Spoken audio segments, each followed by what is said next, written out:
ये हमारी accounting for partnership की थर्ड क्लास है। अब तक आपने सेकंड क्लास के अंदर profit and loss appropriation account सीखा था। इस क्लास के अंदर आप पार्टनर्स कैपिटल अकाउंट सीखने वाले हैं। अब आपको ये बात तो आपने 11वीं क्लास में पढ़ी थी कि जो कैपिटल अकाउंट होता है वो क्रेडिट नेचर का होता है, इसलिए कोई भी ऐसी चीज़ जिसके कारण कैपिटल इंक्रीज होए, तो कोई भी ऐसी चीज़ जो कैपिटल को इंक्रीज करेगी हम उसको क्रेडिट कर देंगे, और कोई भी ऐसी चीज़ जो कैपिटल को डिक्रीज करेगी हम उसको डेबिट कर देंगे। अगर इस नियम को ध्यान में रखें तो हमारे लिए पार्टनर्स कैपिटल अकाउंट सीखना और बनाना बड़ा आसान रहेगा, क्योंकि कोई भी ऐसी चीज़ जो कैपिटल का बैलेंस बढ़ाए हम उसको क्रेडिट करेंगे, और कोई भी ऐसी चीज़ जो कैपिटल का बैलेंस कम करे हम उसको डेबिट करेंगे। हाँ जी, तो हमारा कैपिटल अकाउंट को हम सीख रहे हैं, पार्टनर कैपिटल अकाउंट को। अब ध्यान से देखिए एक बात, आप जब पार्टनर्स का कैपिटल अकाउंट बना रहे हो, मान लो अगर आपके 2 पार्टनर है या 3 पार्टनर है, तो आप 3 पार्टनर का अकाउंट कुछ इस तरीके से बना सकते हो कि A capital account, B capital account और सी कैपिटल अकाउंट। आप 3 लोगों का अलग अलग कैपिटल अकाउंट भी बना सकते हो, या फिर आप चाहो तो तीनों का कंबाइंड एक सिंगल अकाउंट भी बना सकते हो। मतलब मैं तीनों का एक कंबाइंड सिंगल अकाउंट बनाना चाहूँ, वो कुछ इस तरीके से बनेगा।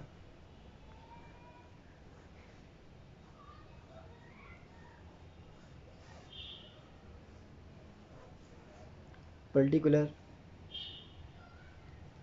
ए B C, particular A B C credit, ये डेबिट। तो मैं इस तरीके से तीनों का कंबाइंड कैपिटल अकाउंट भी बना सकता हूँ, और मैं यही तीनों का अलग तरीके से अकाउंट भी बना सकता हूँ, इंडिविजुअल अकाउंट। पर हमेशा याद रखना, ये कॉलुमिनर अकाउंट बनाना है, इस तरीके के अकाउंट को कहते हैं कॉलुमिनर। तो इस तरीके का अकाउंट बनाना ज़्यादा सही रहता है। हम एक ही अकाउंट में तीनों को कंबाइन कर देते हैं, जितने पार्टनर होते हैं सबको कंबाइन कर देते हैं। तो हम इस तरीके से अपनाते हैं। अब हमारे ना हमेशा याद रखना, कैपिटल अकाउंट को मेंटेन करने के 2 मेथड होते हैं। कैपिटल अकाउंट को मेंटेन करने के 2 मेथड होते हैं। कैपिटल अकाउंट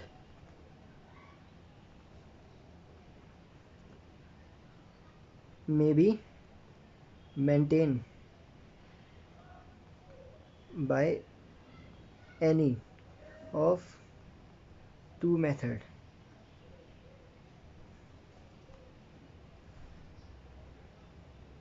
दो मेथड हैं जिनमें से आप किसी से भी कैपिटल अकाउंट को मेंटेन कर सकते हो। एक आपका होता है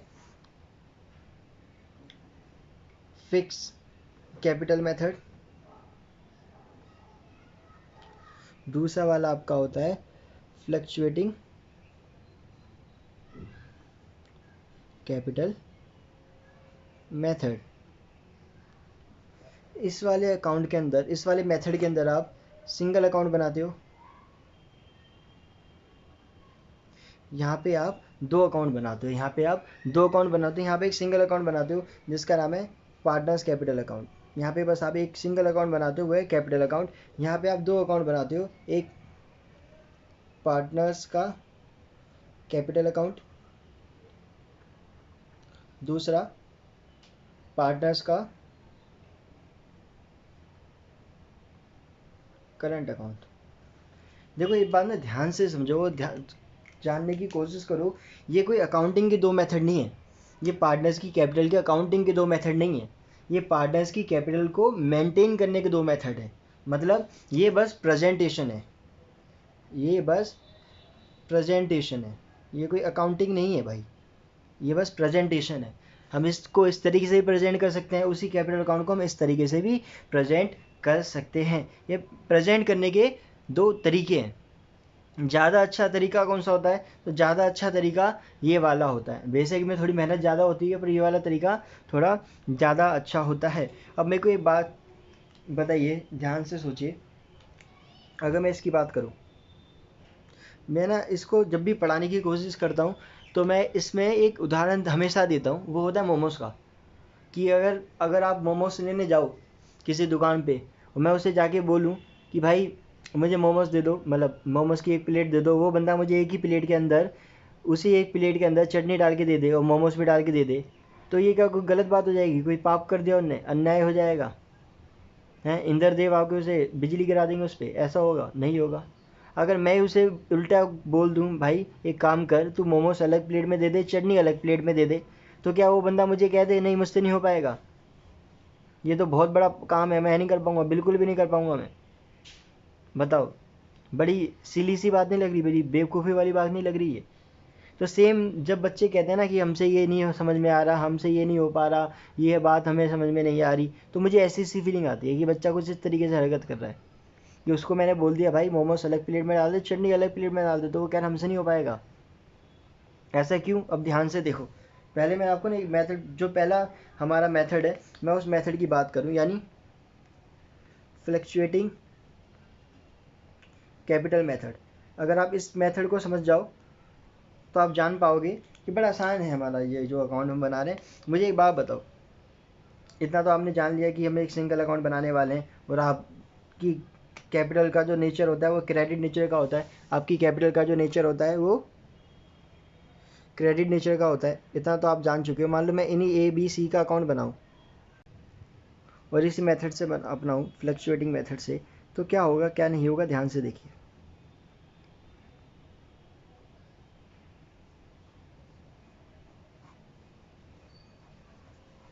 ये वाला मेरा क्रेडिट है, ये वाला मेरा डेबिट है। आपको पता है जब जब मेरी इंक्रीज़ होएगी, जब जब मेरी इंक्रीज़ होएगी मैं यहाँ पे लिखूँगा, और जब जब मेरी कैपिटल डिक्रीज़ होएगी मैं यहाँ पे लिखूँगा।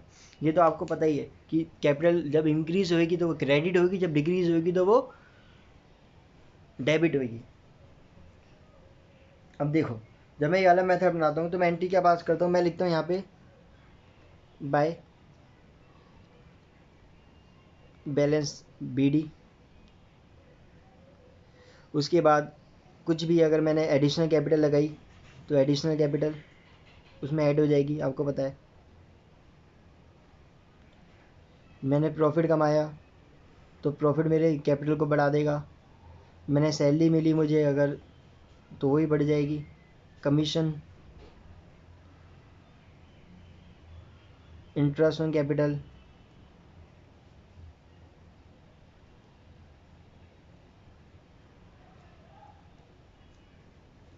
इंटरेस्ट ऑन कैपिटल, ये सारी चीज़ें जो भी मेरी कैपिटल को बढ़ाएंगी वो मैं क्रेडिट कर दूंगा, और वो सारी चीज़ें जो मेरी कैपिटल को कम करेंगी, यानी ड्राइंग, इंटरेस्ट ऑन ड्राइंग,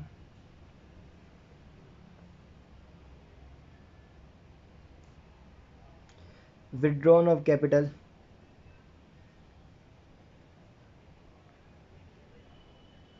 अब यहाँ पे एक बात ध्यान से देखो, समझने की कोशिश करो, ये ड्राइंग है और ये विथड्रॉन ऑफ कैपिटल है, इन दोनों बातों में बहुत फ़र्क है।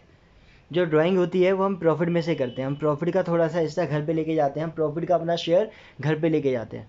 और जो विथड्रॉन ऑफ कैपिटल है, इसका मतलब है हमने जो पैसे इन्वेस्ट करा था ना बिजनेस में, हम उस पैसे को जो हमने इन्वेस्ट करा था, उस इन्वेस्टमेंट के पैसे को हमने कम कर दिया, हमने डिस इन्वेस्टमेंट कर दी, हम वो पैसा घर पे लेके जा रहे हैं। यानी जो पैसा हमने बिजनेस में लगाया था, हम वो वाला पैसा कम करके उस पैसे को निकाल के हम घर पे लेके जा रहे हैं। तो इन दोनों बातों में बहुत ज़्यादा फ़र्क है, तो इस बात को ध्यान रखना।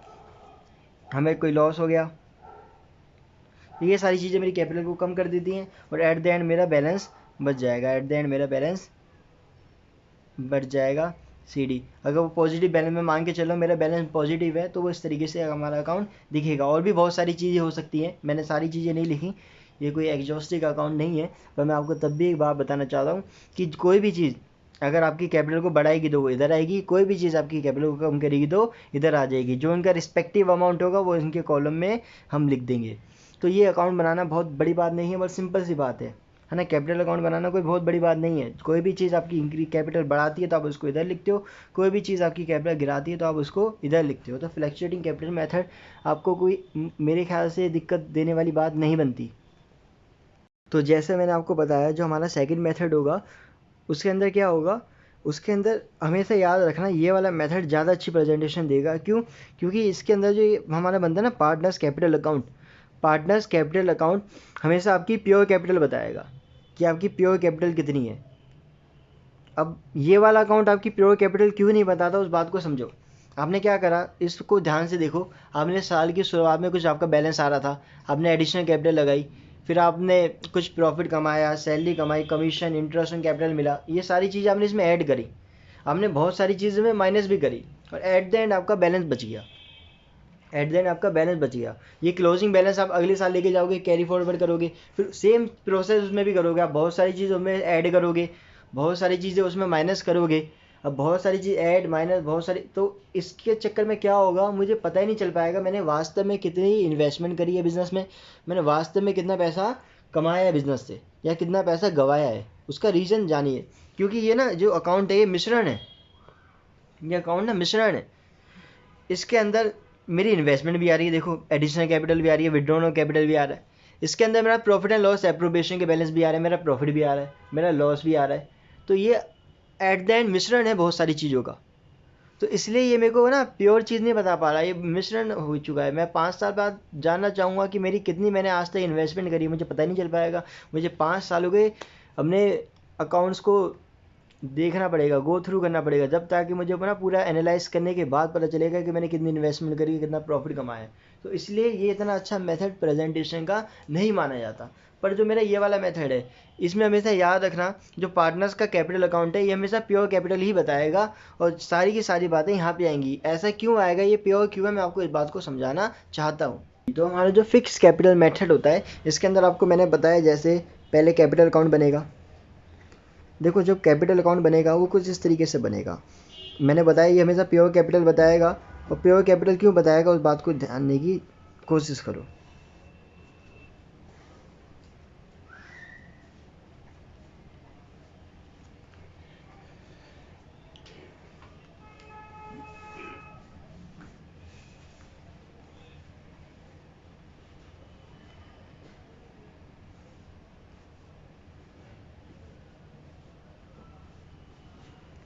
अब देखो क्या होता है, फिक्स कैपिटल में हमेशा मेरी जो प्योर इन्वेस्टमेंट है ना वही आएगी, इन्वेस्टमेंट के अलावा कुछ भी नहीं आएगा।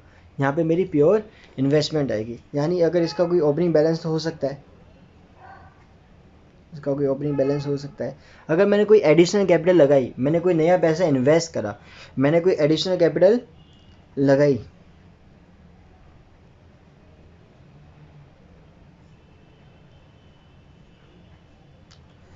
तो वो इसमें ऐड होगी। या मैं घर पे कुछ पैसे लेके चलेगा,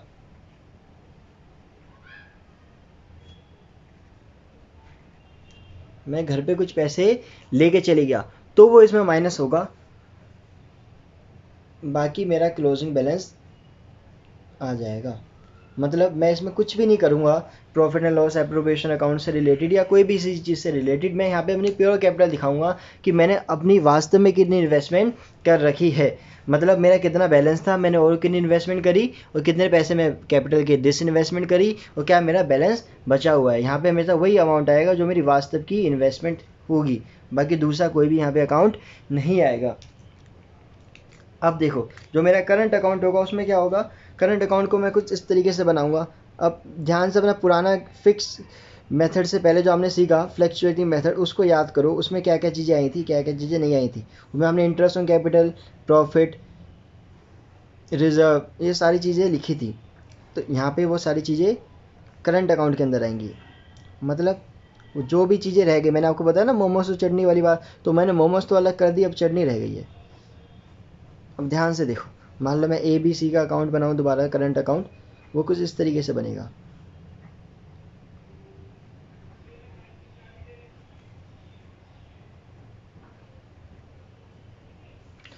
इसका बैलेंस हमेशा याद रखना, इसके बैलेंस जो करंट अकाउंट है उसका पॉजिटिव बैलेंस भी हो सकता है, इसका ही नेगेटिव बैलेंस भी हो सकता है, इसका नेगेटिव बैलेंस भी हो सकता है और इसका पॉजिटिव बैलेंस भी हो सकता है, इसमें कोई डाउट की बात नहीं है।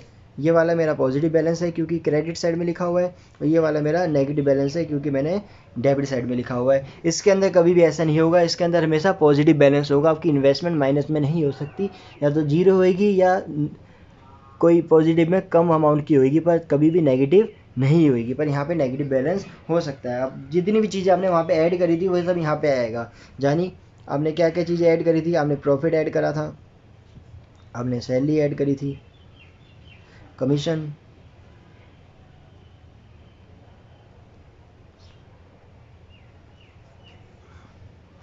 इंटरेस्ट ऑन कैपिटल, या और भी बहुत सारी चीज़ें। और माइनस में क्या क्या करा था हमने ड्राइंग माइनस करी थी, हमने इंटरेस्ट ऑन ड्राइंग माइनस करा था, लॉस माइनस करा था। और ये ऐसी बहुत सारी चीज़ें आप माइनस करने के बाद आपका बैलेंस बच जाएगा। जब आप बैलेंस लिखोगे तो फिर मैं एक बात बोलूँगा कि आपका बैलेंस पॉजिटिव भी हो सकता है और आपका बैलेंस नेगेटिव भी हो सकता है। डेबिट बैलेंस होगा तो वो नेगेटिव होगा, अगर वही बैलेंस क्रेडिट होगा तो वो बैलेंस पॉजिटिव होगा। तो क्योंकि ये वाला बैलेंस मेरा क्रेडिट बैलेंस है तो ये वाला बैलेंस मेरा पॉजिटिव है, और ये वाला बैलेंस मेरा नेगेटिव है क्योंकि ये वाला बैलेंस मेरा डेबिट बैलेंस है। ये डेबिट था, ये डेबिट था, इसलिए नेगेटिव है। ये वाला क्रेडिट है, ये क्रेडिट है, इसलिए ये दोनों बैलेंस मेरे पॉजिटिव है। तो यही हमारा फ्लक्चुएटिंग मेथड और फिक्स मेथड थे। हमने कुछ नहीं करा, जो चीज़ हमने फ्लक्चुएटिंग मेथड में करी थी वो सेम चीज़ हमने बस 2 अकाउंट में करके दिखा दी। तो देखो ये चीज़ आप करोगे तो ज़्यादा अच्छी प्रेजेंटेशन है। क्यों? ये मेरी कमाई को बताएगा, मैंने बिजनेस से क्या कमाया क्या गवाया, और ये मेरी इन्वेस्टमेंट को बताएगा। यहाँ पे मैंने दोनों, अब 5 साल बाद, 10 साल बाद, 20 साल बाद जब भी देखोगे आपको पता चलता रहेगा कि मेरी वास्तव में कितनी इन्वेस्टमेंट है। आपका यही चीज़ कैरी करोगे तो मुझे पता चलता रहेगा, मेरे को कोई दिक्कत की बात ही नहीं आएगी। पर जब मैंने ये वाले मेथड की जगह इस वाले मेथड की बात करी थी जो आपने लास्ट क्लास पढ़ा था कुछ मिनटों में, यानी फ्लक्चुएटिंग मेथड, उसके अंदर आपको पता है कि सब कुछ एक ही अकाउंट में हमने कंबाइन कर दिया था। उसके बाद हमें बड़ी दिक्कत आ रही थी ये जानने में हमने कितना कमाया कितना लगाया। तो ये इन दोनों का प्रेजेंटेशन का एक मेन अंतर है कि हम ऐसा प्रेजेंटेशन क्यों करते हैं। पर आप हमेशा याद रखना, आपके जितने क्वेश्चन होंगे 90% आप ये वाला मेथड फॉलो करोगे, क्योंकि आपके क्वेश्चन में 90% यही अप्लाई होता है। 10% या 20% वो कभी फिक्स कैपिटल मेथड को अप्लाई करने को बोलता है, या बोलता है कि इसके क्वेश्चन करके दिखाओ। तो वैसे में बच्चे घबरा जाते हैं, उन्हें लगता है पता नहीं क्या हो गया। तो वैसे घबराने की कोई चीज़ नहीं है। जो यही चीज़ें यही आपने 2 अलग अलग अकाउंट में कर दी है, बाकी सब कुछ वही था। तो मैं घबराने की कोई बात नहीं है। बाकी मैंने आपको मोमोस वाला चटनी वाला उदाहरण दिया, मैं ऐसे उदाहरण दे दे के पढ़ाऊँगा आपको जब भी पढ़ाऊँगा। तो माना थोड़ा अटपटा अजीब सा लगेगा, पर मेरी को ऐसा लगता है शायद बच्चों को इन चीज़ों से समझ में आसानी से आ जाता है। तो इसलिए मैं ऐसे उदाहरण दे के पढ़ाना चाहता हूँ, बच्चों का थोड़ा इंटरटेनमेंट भी हो जाता है, वो खुश हो जाते हैं। इस वीडियो का कंसेप्ट यहीं पे समाप्त हुआ। अगर आपको कोई भी डाउट है, अगर कुछ भी बात आपको समझ में नहीं आई, तो आप डिस्क्रिप्शन में लिखी हुई ईमेल आईडी पे मुझे मेल करिए, या नीचे कमेंट बॉक्स में लिख दीजिए। अगर हो सकेगा मैं किसी भी जगह से आपके डाउट को क्लियर करने की कोशिश करूँगा। बाकी अगर आपको वीडियो में पढ़ाया हुआ समझ में आया तो प्लीज़ उस वीडियो को लाइक करिए। अगर आपको समझ में नहीं आया तो उसे डिसलाइक करिए, उन पर फीडबैक ज़रूर दीजिए। Thank you.